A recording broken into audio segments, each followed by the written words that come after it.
Good morning, નમસ્કાર. એક નજર આદિ ગુજરાત સમાચારની મુખ્ય હેડલાઇન્સ પર. ભારત સહિત ઘણા બધા દેશોને એટલે કે બ્રિક્સના દેશોને ડોનાલ્ડ ટ્રમ્પે ધમકી આપી છે. કહ્યું છે કે અમેરિકાના નિકાસ પર 100% ટેરિફ લાદવામાં આવશે. આવી ધમકી આપી સાથે જ કહ્યું કે ડોલરને ડામાડોળ કરશો તો ધંધો નહીં કરવા દો. ઓછામાં ઓછા 3 બાળક પેદા કરો નહીં તો સમાજ નાશ પામશે. આરએસએસ વડા મોહન ભાગવતનું નિવેદન ગઈકાલે સામે આવ્યું છે. 19 કિલોના કોમર્શિયલ એલપીજી સિલિન્ડરનો ભાવમાં 16.5નો વધારો જોવા મળ્યો છે. ઠંડીનો ચમકારો, જેમાં 6 શહેરમાં 15 ડિગ્રીથી નીચું તાપમાન છે. ભાજપાના સંગઠનમાં ઉંમરના નિયમથી પાયાના કાર્યકર્તાઓને આગેવાનોની બાદબાકી છે. વડોદરાના શિક્ષકનો પ્લોટ ભરૂચમાં બોગસ દસ્તાવેજના આધારે વેચાયો છે. યુનિવર્સિટીમાં 3 વર્ષથી એક પણ અધ્યાપકને પ્રમોશન આપવામાં નથી આવ્યું. ઈવીએમ હેક કરી શકાય છે. એનડીએમાંથી લોકસભા લડેલા નેતાઓના દાવાથી ખળભળાટ મચી જવા પામ્યો છે. ફેંગલ વાવાઝોડું, ચેન્નાઈમાં વરસાદ આધારિત ઘટનાઓમાં 3ના મૃત્યુ નિપજ્યા છે. ગિલે પ્રેક્ટિસ મેચમાં ફિટનેસ સાબિત કરી રોહિત મિડલ ઓર્ડરમાં ઉતરે તેવા સંકેત પણ આપ્યા છે.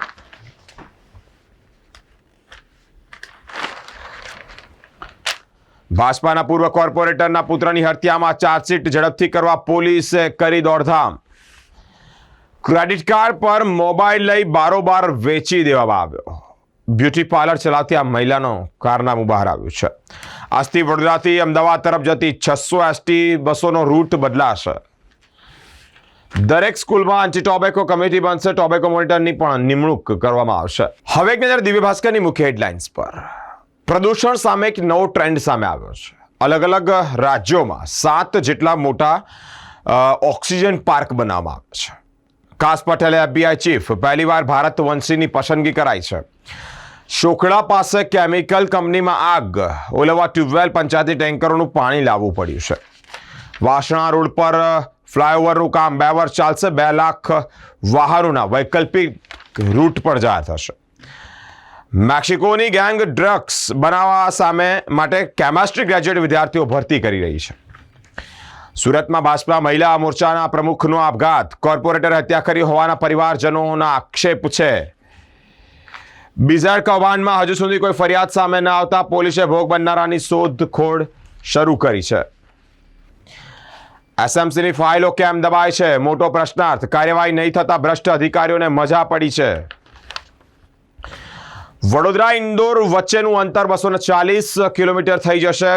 ધોલેરા SIR ને નવું બ્રોડગેજ સ્ટેશન મળશે.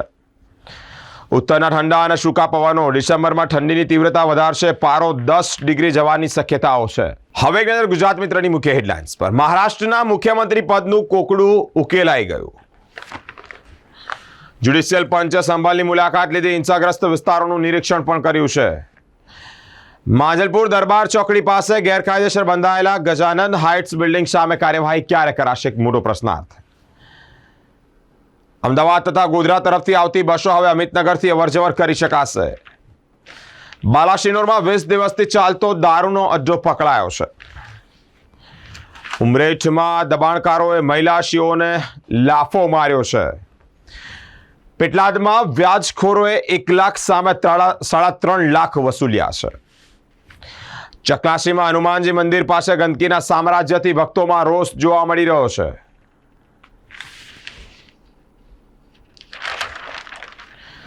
મોટાભાગમાં અમેરિકાને બર્ફીલા તોફાને આવરી લીધું છે. વધુ હિમવર્ષા અને ઠંડીનો અનુભવ અને આ ઠંડીની આગાહી પણ છે.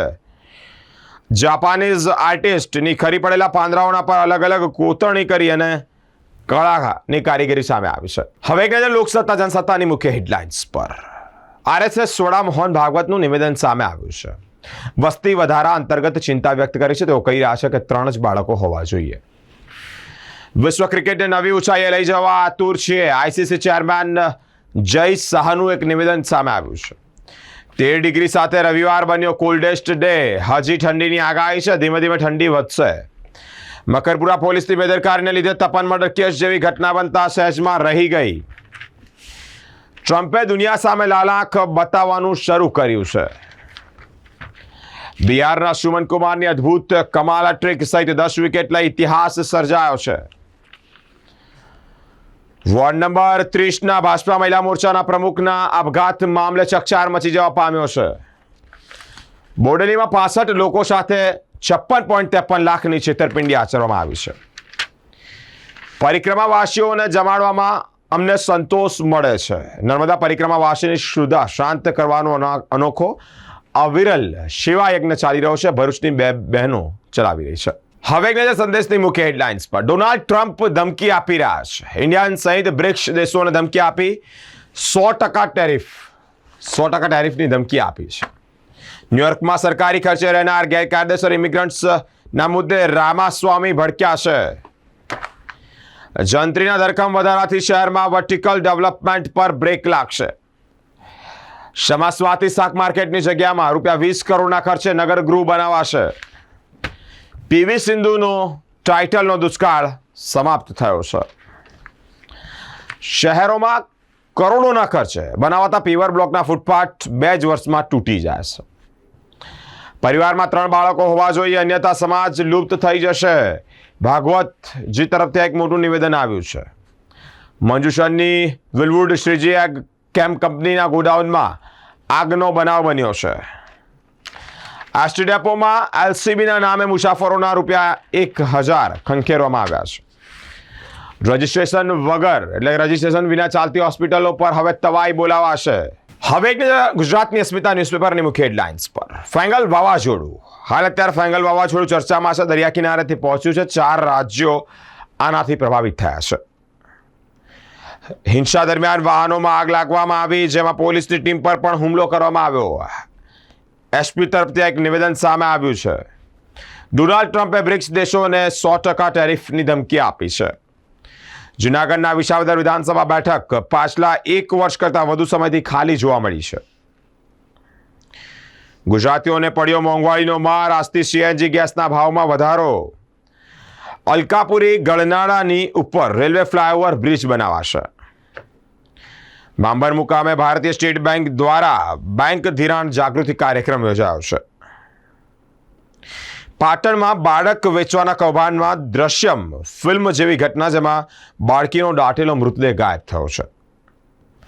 ગાંધીનગર ખાતે ક્લિનિકલ એસ્ટાબ્લિશમેન્ટ એક્ટ હેઠળ સ્ટેટ કાઉન્સિલની એક બેઠક યોજાઈ છે.